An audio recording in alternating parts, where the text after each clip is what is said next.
O senhor abraça várias bandeiras do bolsonarismo, mas o senhor poupa o ministro Alexandre de Moraes. Pouco não, ele tem que ser investigado. Nunca poupei. Isso é outra mentira sua.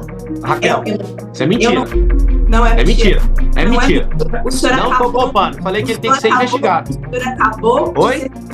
O senhor acabou de se esquivar de dizer... Não esquivi, não. É porque vocês estão querendo... Sabe o que vocês estão querendo? Não do impeachment do ministro... Eu vou te falar que eu sou a favor. Sou a favor dele ser investigado e quem tem que fazer é o senador. É o Senado que faz isso. Você não vai pôr palavras na minha boca, Raquel. Você não tem habilidade para colocar palavras na minha boca. Não vai colocar.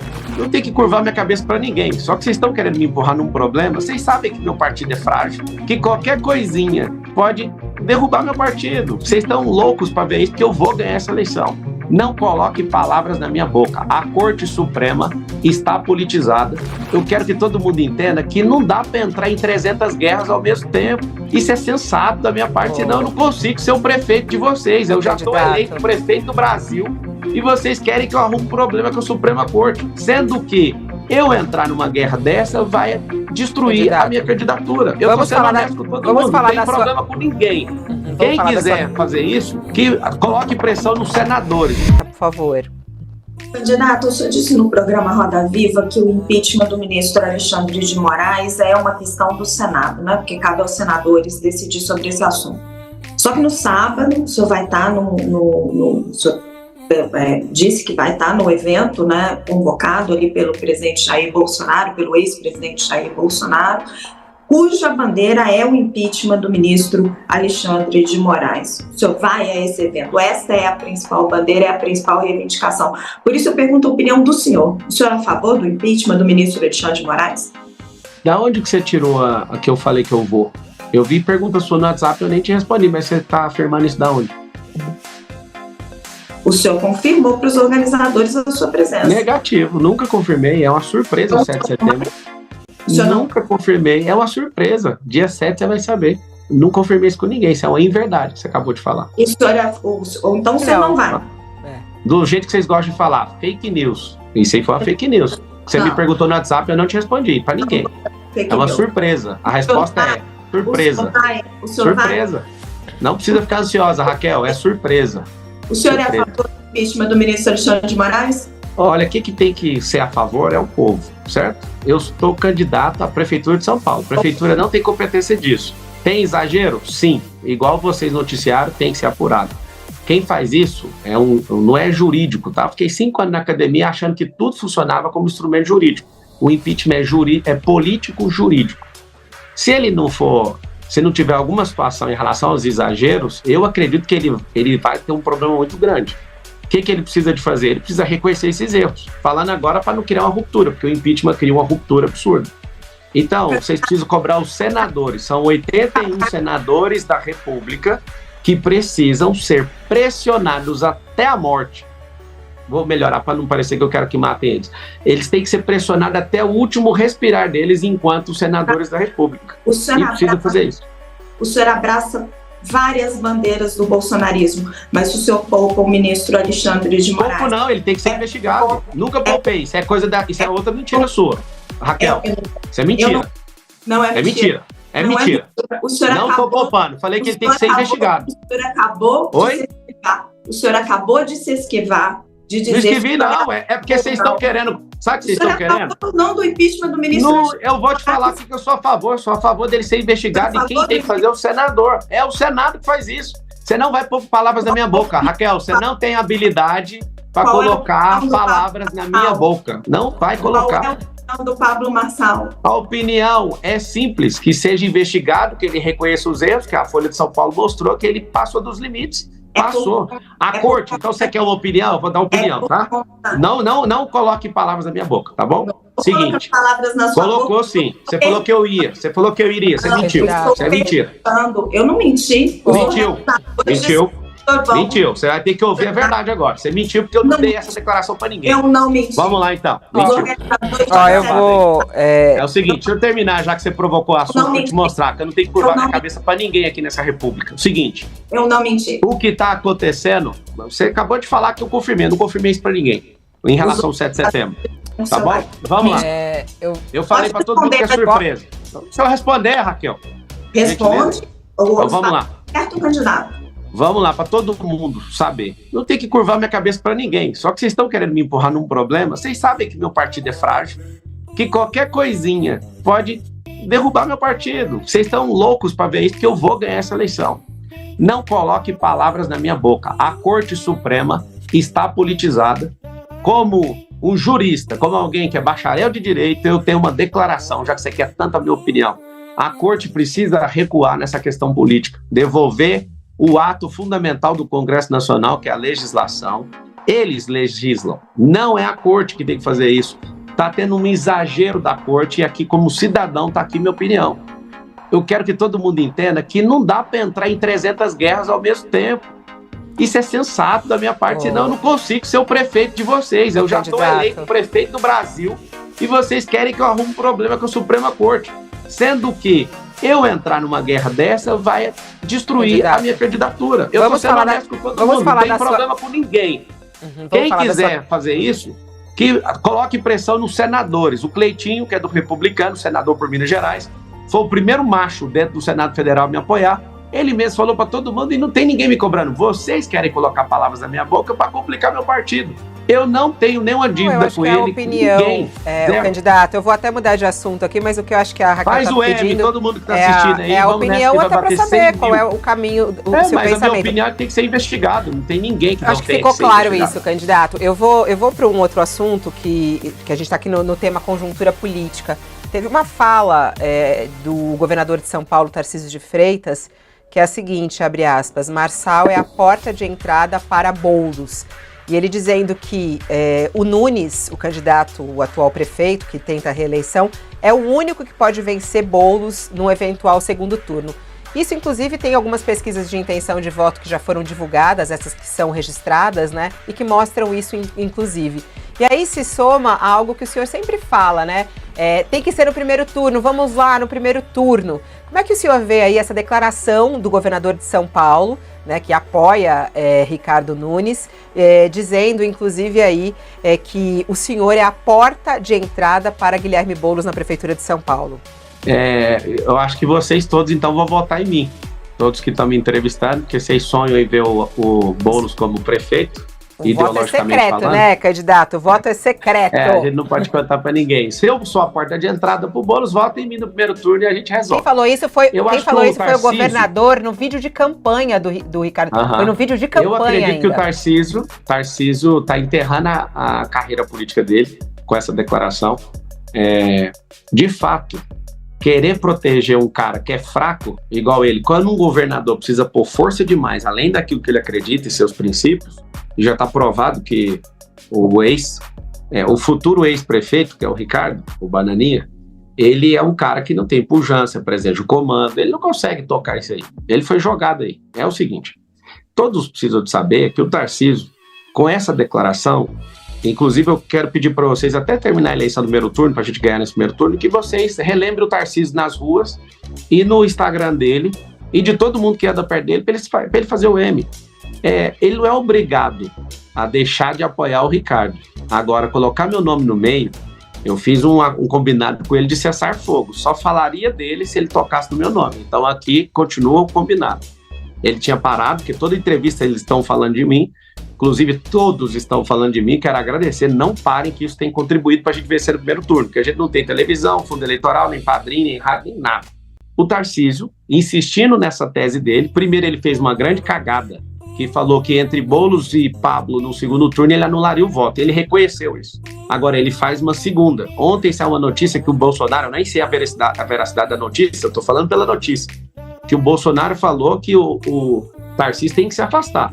O Tarcísio é uma criatura feita pela transmissão de voto do Bolsonaro.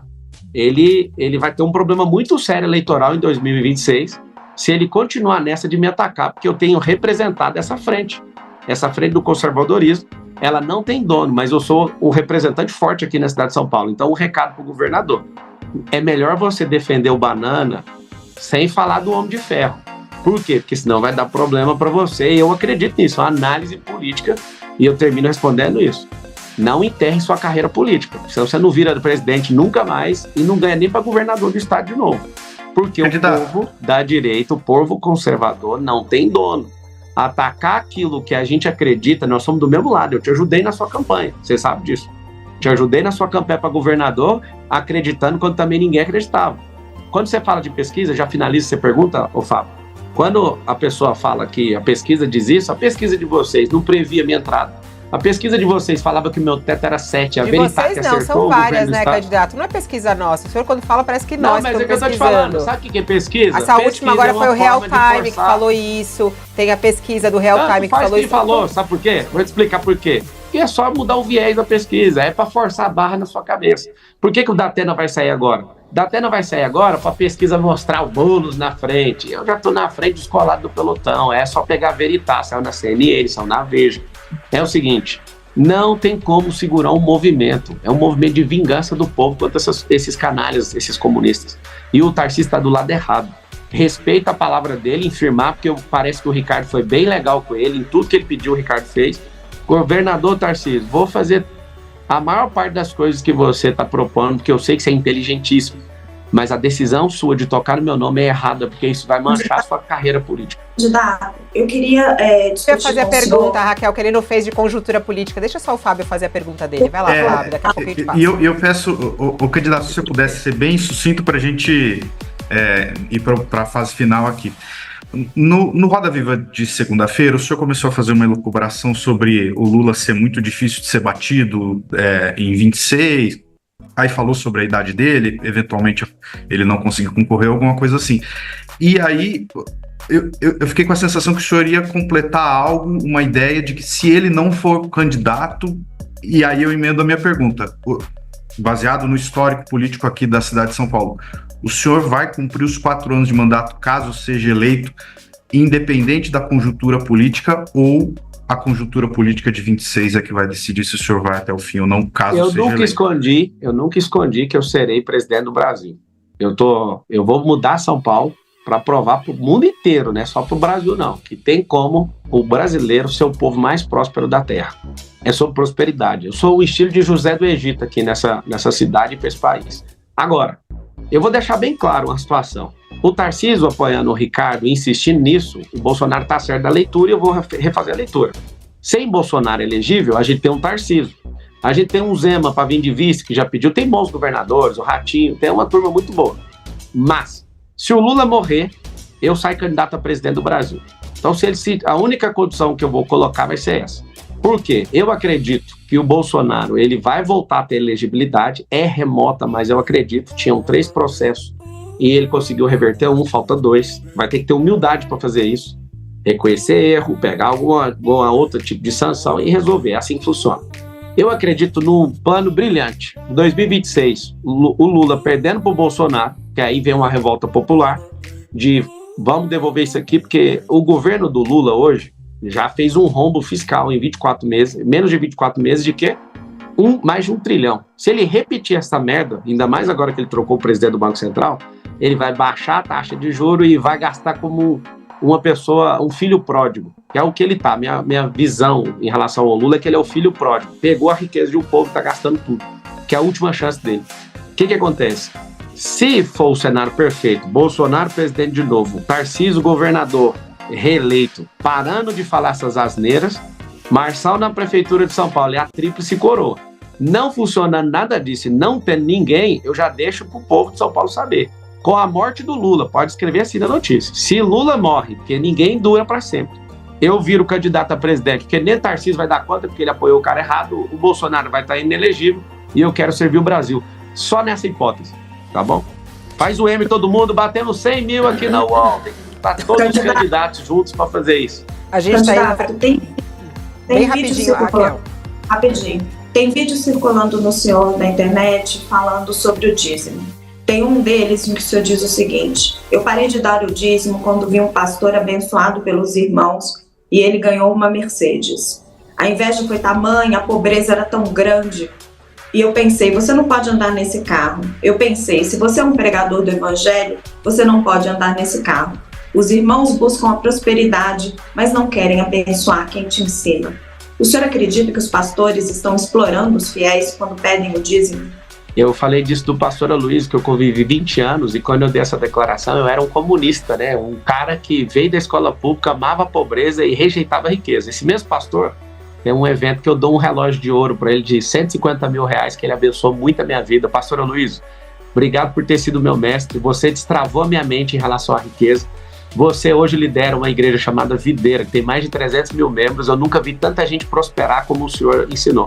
Quero te agradecer de todo o meu coração e quero falar para todo o povo de Deus. Se você está num ambiente onde vidas estão sendo transformadas, continue contribuindo, acredite nessa liderança, e a igreja é fundamental para mudar e moldar a sociedade. Te agradeço a oportunidade de explicar isso aí, Raquel. Obrigado. E convoco o povo de Deus. Vamos vencer os comunistas e vamos tocar esse povo lá para a Venezuela. Comunista não vota. Cristão não vota em comunista. Jesus nunca dividiu o pão, ele multiplicou o pão.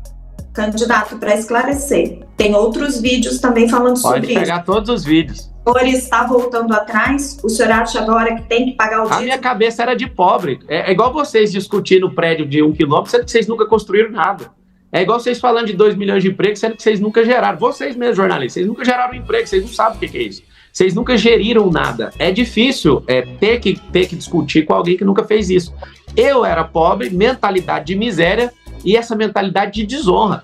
A pessoa que me serviu a vida inteira, eu já modelei mais de 200 pessoas. Uma das mais importantes foi o pastor Aloysio Silva. Eu quero falar que eu amo a sua vida, obrigado por todo o investimento. E todo o dízimo que eu dei nessa igreja, eu prosperei muito e eu quero que todo mundo tenha a liberdade de fazer o que quiser. Um beijo no seu coração, candidato, o tempo tá esgotado aqui, né? Eu vou ainda dar os seus 2 minutos finais, mas eu tenho só uma curiosidade, tem muita pergunta que chega sobre isso, né? Como funciona o seu poderoso e eficiente sistema de comunicação de redes, né? A gente sabe aí das suas redes oficiais que foram derrubadas pela justiça, rapidamente a criação das redes paralelas que estão bombando, né? E fora o engajamento de tudo isso. Enquanto a gente está ao vivo, cortes são feitos, são publicados e tudo mais. Eu gostaria de saber como é que é feita essa equipe. São voluntários? São contratados da sua campanha? Quantas pessoas atuam nessa sua poderosa rede de cortes e comunicação? Obrigado. Eu nunca esperei que a Fabíola ia falar que alguma coisa minha é poderosa.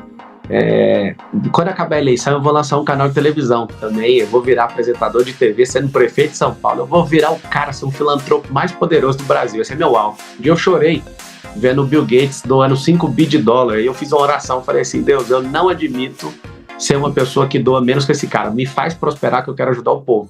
O que acontece? Os cortes, deve ter milhares de pessoas cortando para ganhar dinheiro no TikTok. A pessoa faz o corte, a maior parte dos cortes que vocês assistem não é minha equipe que faz. Esse corte já está pronto, as pessoas estão aqui agora assistindo. Esses 103 mil pessoas aqui que eu estou dando de audiência, eu quero que vocês lembrem disso. Quando vier os outros candidatos, isso aqui vai ser uma lástima de audiência. Tem uma grande parte de pessoas que estão aqui fazendo os cortes. A minha equipe fica caçando, 3 garotos que ficam caçando esses cortes. Tem um que fica fazendo o corte no próprio celular. Só que a maior parte dos cortes e do conteúdo é o que o Facebook faz. Eu vou te dar uma aula aqui, todo mundo está assistindo, precisa aprender. O Facebook é a maior ferramenta do mundo de criação de conteúdo, só que ela não cria 1,0 de conteúdo. Eles têm mais de 10 mil programadores ali em Palo Alto, eu já tive lá no Facebook, no Meta, e aí esses funcionários, eles só programam. Agora, conteúdo quem gera é o usuário. Eu descobrindo isso em Palo Alto, na Califórnia, lá no Vale do Silício, eu descobri o seguinte, que eu não preciso ficar gerando conteúdo. O conteúdo, ele é recortado por essas pessoas. Então, vocês vão aprender a jogar isso ainda. A política está confusa. Eles estão juntando os 3 partidos políticos com os seus 3 marqueteiros para tentar me frear. Aí fica mentindo que eu sou de PCC. PCC, candidato, por exemplo, nesse momento... contra comunistas. Candidato, não, eu quero saber mesmo a prática, porque o senhor falou agora, são 3 pessoas que fazem o corte para você. O corte é mais ficar buscando o corte que já está pronto. Enquanto a gente está ao vivo aqui, você já fez 10 cortes da nossa entrevista, né? No Instagram. Sim. Quer dizer, não foi você, foi a sua equipe. Então são 3 pessoas, esses são funcionários da sua equipe, é isso? Que estão trabalhando na sua campanha. Sim, mas a maioria dos cortes, todo mundo está assistindo, os cortes eles entram. Eu vou abrir deixa eu ver se eu tenho TikTok nesse Não, mas é os que estão publicados na sua rede agora, o que está na sua rede. Mas isso é tão simples, é só pegar o CapCut. O cara que tá postando tá aqui do meu lado, ó. O cara tá bem aqui do meu lado, ele tá sentado me assistindo, ele ouve, ele já vai lá, pega o pedaço e corta. E já posta. 2 minutos para você encerrar. Vai decorrer ao longo do dia. Para eu explicar mais para vocês, eu tenho que vender a mentoria. Só que eu sou prefeito agora, eu vou parar até aqui. Candidato. Porque isso aqui é o que me trouxe até aqui, sem dinheiro público, sem tempo de TV, sem tempo de rádio, sem padrinho político, só Deus e o povo. Agora, quer aprender mais, vai ter que comprar uma mentoria depois de 6 de outubro.